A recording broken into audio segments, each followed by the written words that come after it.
Percent of proportions. So excited! Bam!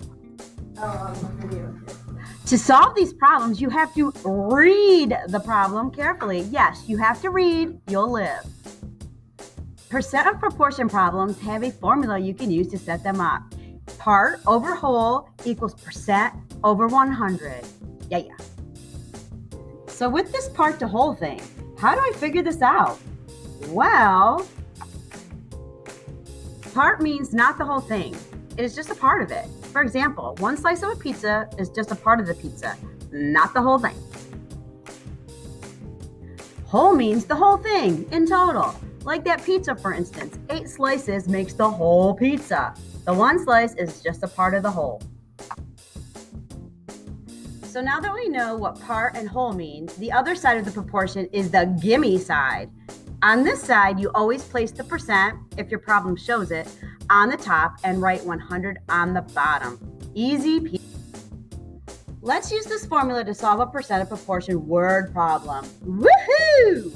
The best math class ever had 32 students in it. There were 11 girls in the class. What percent of the class were girls? Keeping in mind the percent of proportion formula, what would our part be? 11 girls. What would our whole be? 32 students. That makes our part over whole 11 over 32.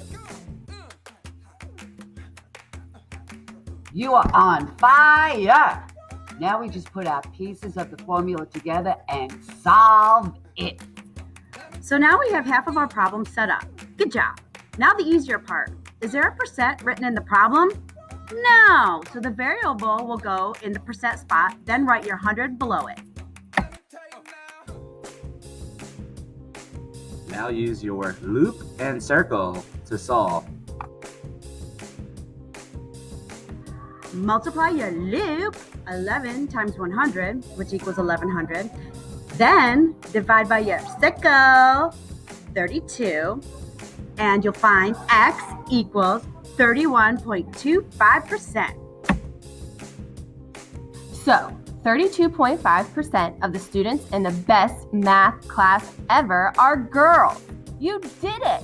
You can solve percent of proportion problems. Peace out!